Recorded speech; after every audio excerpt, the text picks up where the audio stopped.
Romain Gijol, c'est fatigant d'être père de 4 filles?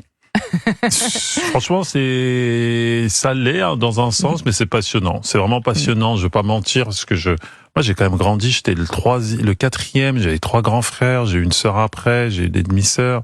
Mais non, moi, c'est une autre partie de ma vie que je savoure en fait. Franchement, je la prends limite, oui, avec humour peut-être. Je sais pas, mais je la prends comme une sorte de bénédiction.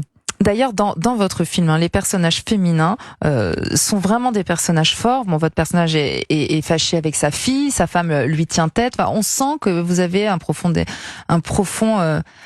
c'est un peu une évidence, mais oui, amour et respect pour les femmes, pour ces figures féminines. Bah oui, ça a commencé avec mes grands-mères, enfin ça a commencé avec ma mère, pardon, parce que je veux pas, avec ma mère, mes grands-mères et mes sœurs aussi, dans le sens où ce qui est agréable, c'est que j'ai jamais écrit avec un espèce de dogme actuel 2024, 25 post-MeToo à dire il faut des personnages. Ça fait bien voilà, c'est ça. Ouais, ça me faisait, enfin, je trouve que si on écrit comme ça, ouais, c'est hypocrite, c'est fake. C'est soit on respecte pas, soit on a cette vision, mais si on commence un scénario à penser comme ça, il y a un truc qui cloche.